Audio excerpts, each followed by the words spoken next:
Hello everyone. जो हमारी पिछली क्लास थी बेटा, उसमें हम लोगों ने बात की थी लॉ ऑफ वॉरफेयर में, लॉ ऑफ लैंड वॉरफेयर। तो बेटा लॉ ऑफ लैंड वॉरफेयर में मैंने आप लोगों को पिछली बार कॉम्बेटेंट्स के बारे में बताया था पार्ट 1 में, और नॉन कॉम्बेटेंट्स के बारे में बताया था, हेग कन्वेंशन नंबर 7 के बारे में भी बताया था पार्ट 1 में। तो बेटा ये चीज़ आप लोग को पता ही है कि लॉ ऑफ वॉरफेयर में 3 अलग अलग कैटेगरीज़ हैं। एक है लॉ ऑफ लैंड वॉरफेयर, एक है लॉ ऑफ एरियल वॉरफेयर और एक है लॉ ऑफ मैरीटाइम वॉरफेयर। ठीक है बेटा, तो हम लोग पढ़ रहे थे लॉ ऑफ लैंड वॉरफेयर। तो उसमें आप लोगों ने ये तो पढ़ लिया बेटा कि कॉम्बेटेंट्स कौन होते हैं, नॉन कॉम्बेटेंट्स कौन होते हैं। अब इसके आगे बढ़ा जाएगा बेटा, ठीक है। तो स्टार्ट करते हैं। तो बेटा यहाँ पे क्या लिखा हुआ है देखते जाइए आप लोग। Treatment of wounded and sick members of the armed forces. तो सबसे पहले तो ये जानना जरूरी है कि यहाँ पे जो स्टेटमेंट लिखा है इसका मतलब क्या है। इसका मतलब ये है कि वुंडेड यानी जो जख्मी आर्मी के मेंबर्स जो जख्मी होते हैं उन्हें हम कहते हैं वुंडेड, और सिक यानी बीमार। यानी आर्मी का अगर कोई मेंबर है, आर्मी का कोई बंदा है, अगर वो वुंडेड है यानी जख्मी है, या अगर वो बीमार है, तो उसका ट्रीटमेंट हमें किस तरह से करना है वॉर के टाइम पे। भले ही युद्ध चल रहा हो, लेकिन उसको ट्रीट करने का हमारा तरीका क्या होगा ये जानना है। तो स्टार्ट करते हैं। Injured soldiers are not treated like the ordinary soldiers. तो पहला पॉइंट तो हमारा यही क्लियर हो गया कि जिस तरह से एक ऑर्डिनरी सोल्जर होता है उसको हम जिस तरह से ट्रीट करते हैं, और एक इंजर्ड सोल्जर को हम जिस तरह से ट्रीट करते हैं, उसमें काफ़ी डिफरेंस है। ठीक है बेटा, एक ऑर्डिनरी सोल्जर क्योंकि वो जख्मी है नहीं, तो उसको ट्रीट करने का हमारा तरीका अलग होगा। जाहिर सी बात है उसे किसी भी प्रकार की स्पेशल ट्रीटमेंट की ज़रूरत भी नहीं है। अब आगे देखते हैं। मैं एक एक चीज़ रीड करूँगा बेटा, तो आप लोग को इंटरप्रेट भी हो जाएगा कि लाइन कहना क्या चाहती है एक्चुअली में। They are given special treatment on the ground of humanity. सीधी सी बात है, इंसानियत को देखते हुए इन लोगों को एक स्पेशल ट्रीटमेंट देना ज़रूरी है। For the first time rules regarding the injured soldiers were formulated by the Convention for the Amelioration of the Condition of Soldiers Wounded in Armies in the Field, commonly called as the Geneva Convention in 1864। तो यहाँ पे जो इतनी लंबी line मैंने read की, अब उसका मैं मतलब बताता हूँ। देखिए आप लोग को मैंने पिछली क्लास में ये तो बताया था कि पहले के समय में कस्टमरी लॉस बहुत थे वॉर को लेकर, लेकिन जैसे जैसे मिडिल एजेस आई, जैसे जैसे ये सेंचुरी आई, तो धीरे धीरे जो है सारे लॉज जो हैं कन्वेंशंस में कन्वर्ट होने लगे। यानी अब हमारे पास ट्रीटीज़ हैं, अब हमारे पास वही सारे लॉज, वही सारे कस्टम्स रिटन फॉर्म में मौजूद हैं। तो बेटा यहाँ पे ये कहा जा रहा है कि पहली बार अगर कोई कन्वेंशन हुआ था, फर्स्ट टाइम जो कन्वेंशन हुआ था, जो बात करता था एमिलियोरेशन यानी बेटा बेहतर करना, कंडीशन को बेहतर करना। यानी कि अगर तो ये जितने भी सोल्जर्स हैं बेटा, इनकी कंडीशन को हमें एमिलियोरेट करना है, इनकी कंडीशन को हमें बेहतर करना है। क्यों बेहतर करना है? क्योंकि वो जख्मी है, जाहिर सी बात है, वो बीमार हैं, तो उनकी कंडीशन को हमें बेहतर करना है। और इसी को लेके जो सबसे पहला कन्वेंशन आया था बेटा, इसे हम कहते हैं जेनेवा कन्वेंशन, जो कि आया था 1864 में आया था। ठीक है बेटा, तो हमारे पास 2 पॉइंट क्लियर हो गए हैं कि ऑर्डिनरी सोल्जर्स को और इंजर्ड सोल्जर्स को ट्रीट करने का तरीका अलग अलग है। इन लोगों को स्पेशल ट्रीटमेंट दी जाती है। और सबसे पहला कौन सा कन्वेंशन था बेटा? Geneva convention. कब आया था? 1864। एम्यूलेशन का मतलब आप लोग समझ गए ना बेटा, ये कंडीशन जो है उसे हमें क्या करना है, इनकी इम्प्रूव करना है, एम्यूलरेट करना है, बेहतर करना है। ठीक है बेटा, तो अब इसको देखते हैं कि इसमें दिया क्या है। तो बेटा the convention provided for the, इस कन्वेंशन में क्या बताया है बेटा? तो पहली चीज़ तो ये बताई गई है, the immunity from capture and destruction of all establishment for the treatment of wounded and sick soldiers and there personnel. देखिए capture from, immunity from capture, immunity from capture का मतलब क्या है कि कैप्चर करना यानी कैद करना। तो ये जो कैद करना है उसमें इम्यूनिटी देना, इम्यूनिटी यानी इम्यून करना, छोड़ देना कि नहीं हम कैप्चर नहीं करेंगे। And destruction of all establishment for the treatment of wounded and sick soldiers and their personnel. यहाँ पे करना क्या है बेटा, करना ये है कि जितने भी वुंडेड सोल्जर्स होंगे, जितने भी बीमार होंगे, या उनके साथ में जो पर्सोनेल यानी उनके साथ जितने भी लोग होते हैं, उन लोगों को क्या करना है, उनका ट्रीटमेंट करना है यहाँ पे। यानी कहीं ना कहीं यानी बेटा हमारे सामने ये चीज़ तो क्लियर हो गई है कि जितने भी इस तरह के जो इंजर्ड और वुंडेड सोल्जर्स होते हैं इन्हें हमें कैप्चर नहीं करना है, कैप्चर तो नहीं करना है, प्लस हमें उनके लिए क्या करना है, उनका ट्रीटमेंट करना है।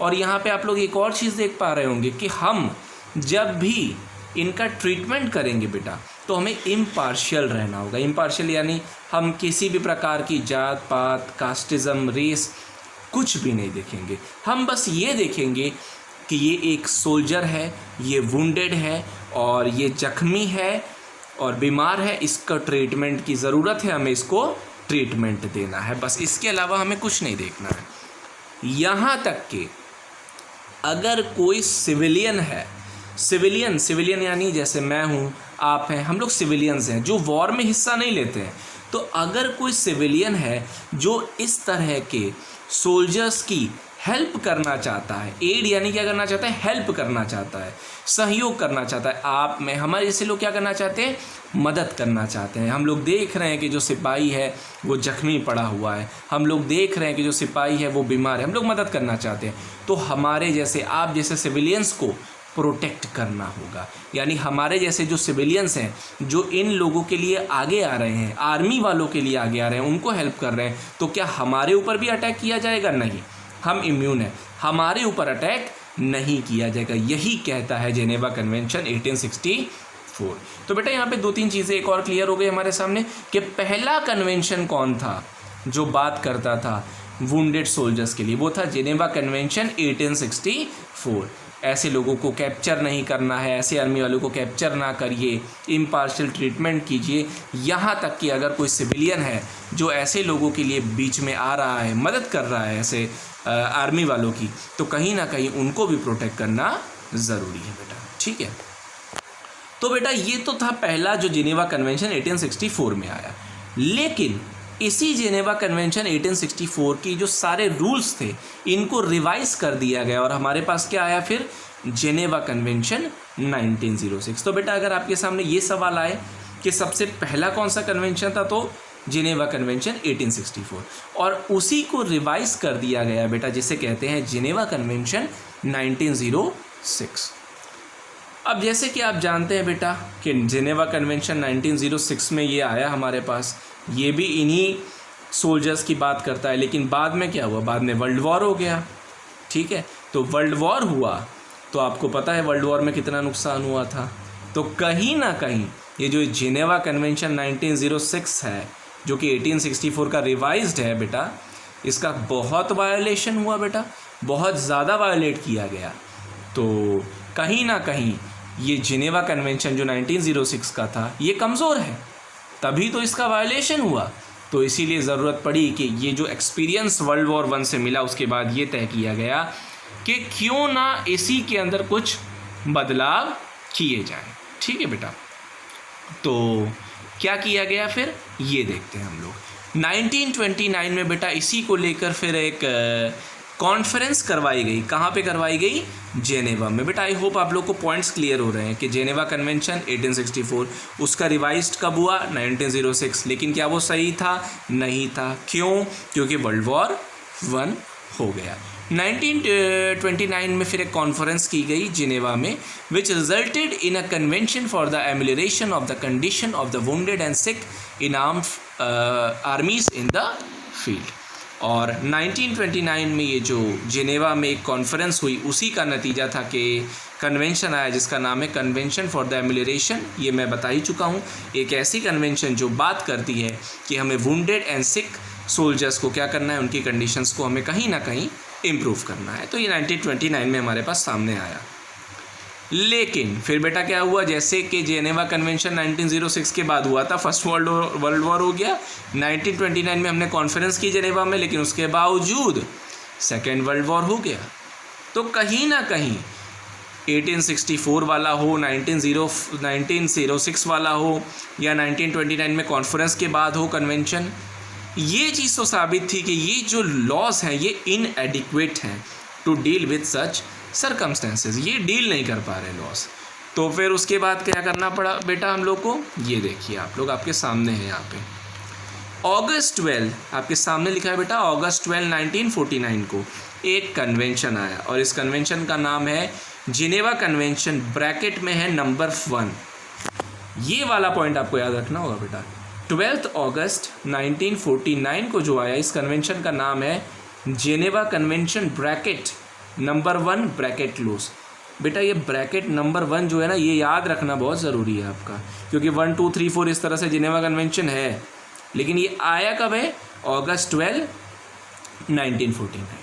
और यहाँ पे भी वही मतलब है बेटा, मैं इसका मतलब बताने की आई थिंक ज़रूरत नहीं है। एम्यूलेशन ऑफ द कंडीशन यानी इन लोगों की कंडीशंस इंप्रूव करना, जो जख्मी है, जो बीमार है, ठीक है।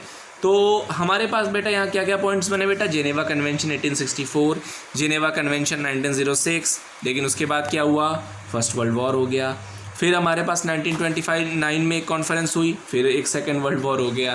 फिर अगस्त 12 1949 को हमारे सामने आया Geneva convention number 1 for the emulation of the condition of the wounded and sick in the armed forces in the field.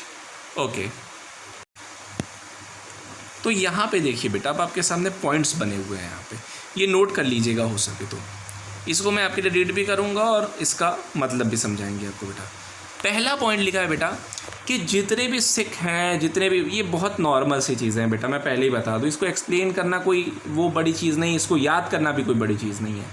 आप लोग बस इसको समझ लीजिए क्या कहा है। जितने भी सिख हैं, जितने भी वाउंडेड पर्सन है आर्मी में, उनकी आप रिस्पेक्ट करिए, वही बच्चों वाली बात है बेटा, रिस्पेक्ट करिए, उनको प्रोटेक्ट करिए, उनको केयर करिए। उनकी केयर की जाए किसके द्वारा, बाय द बेलिजरेंट्स। यहाँ पे बेलिजरेंट्स मतलब क्या होता है बेटा, जो लड़ाई करते हैं, यानी भारत और चीन के बीच अगर आर्मी में वॉर हो रहा है तो भारत वाले भी बेलिजरेंट्स हैं, चाइना की आर्मी भी बेलिजरेंट्स हैं, लड़ रहे हैं। तो भाई अगर भारत है तो भारत भी बेलिजरेंट है, भारत को भी ध्यान रखना है कि हाँ, चाइना का अगर कोई आर्मी वाला है, अगर वो बीमार है या अगर वो वुंडेड है यानी जख्मी है, तो उसको थोड़ा अलग तरह का उसके साथ ट्रीटमेंट किया जाए। जैसे हम नॉर्मल आर्मी वालों के साथ करते हैं वैसे नहीं करना है, क्योंकि वो तो लड़ नहीं सकता ना, वो तो डिसेबल हो गया है, वो तो बीमार है, तो वो उसके साथ हमारा ट्रीटमेंट, थोड़ा सा रवैया जो है वो अलग तरह का होना चाहिए बेटा। ओके, और हमें इसमें किसी भी प्रकार का डिस्क्रिमिनेशन भी नहीं करना है। ये सब बेटा पॉइंट्स किसके हैं बेटा, आप लोग नहीं नोट किए तो नोट कर लीजिए। जेनेवा कन्वेंशन नंबर जो है ये हमारा for the emulation of the condition, ठीक है बेटा।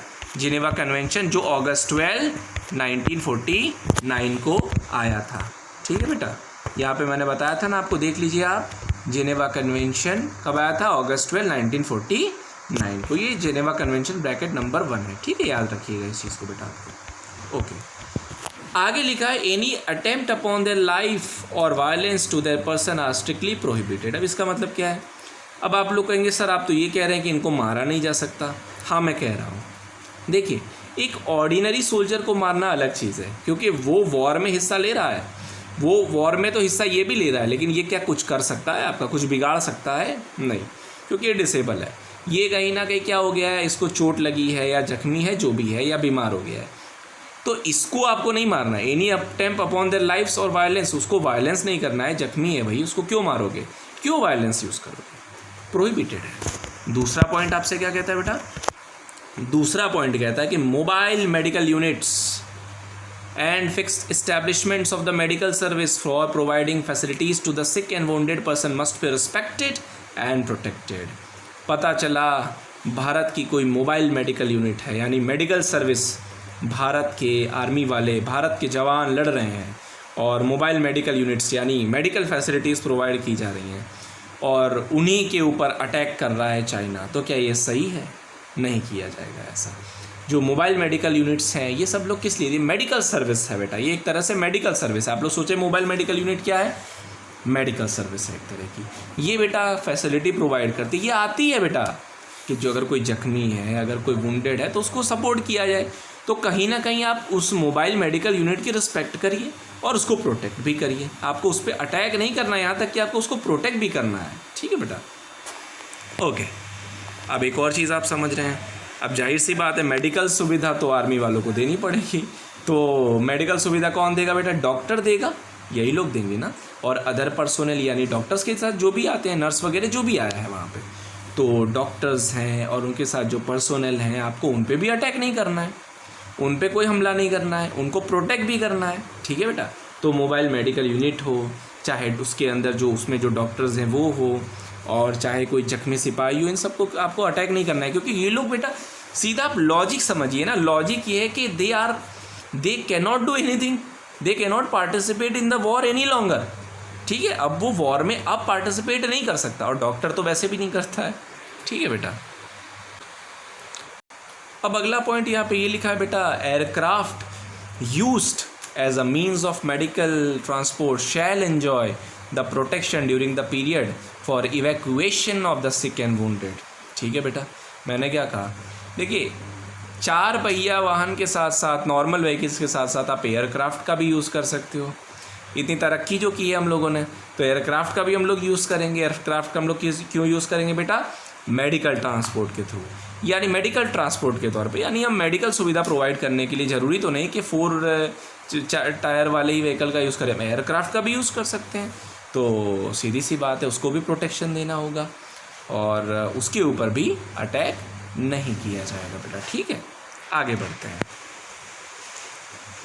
मीन्स ऑफ ट्रांसपोर्ट, हाँ ये पॉइंट भी समझ लीजिए। मीन्स ऑफ ट्रांसपोर्ट यानी इसका मतलब ट्रांसपोर्टेशन का जरिया, फॉर द ट्रांसपोर्टेशन। यानी देखिए यहाँ पे मतलब ये है कि जितने भी बीमार हैं, जितने भी जख्मी हैं सिपाही, इनको भाई ट्रांसपोर्ट करने के लिए, इनको अपने जगह तक पहुँचाने के लिए जो भी मीन्स, जो भी ज़रिए होंगे, जो भी व्हीकल होगा, उसकी भी रिस्पेक्ट करिए, प्रोटेक्ट भी करिए, यहाँ तक कि उसको नहीं अटैक करना है।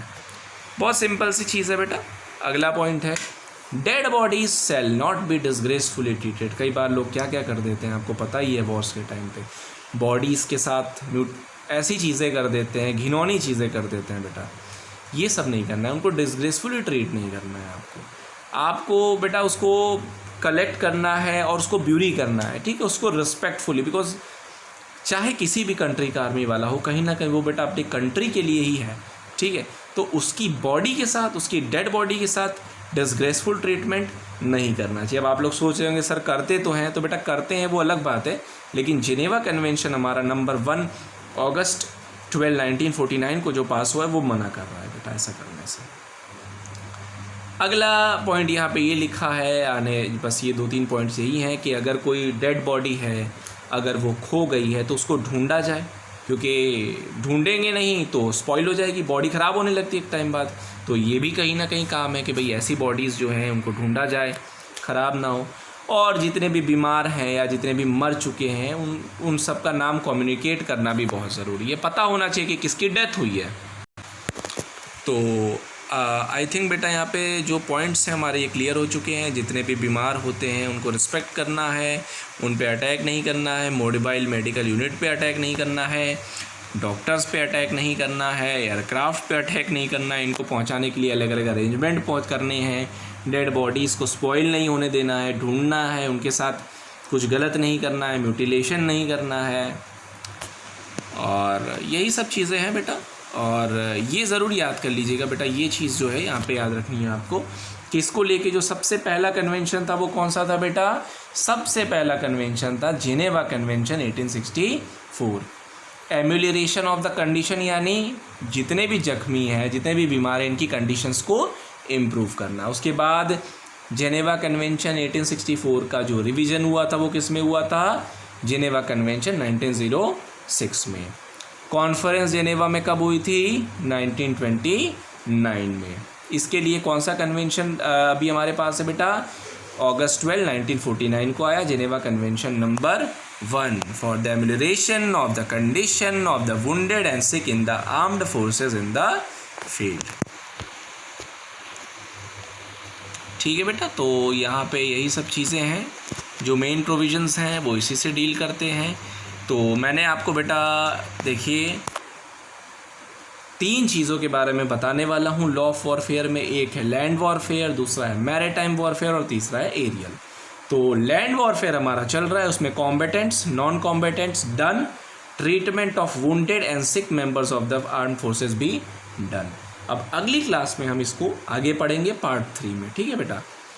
तो इसको ज़रा बेटा तैयार कर लीजिएगा आप लोग।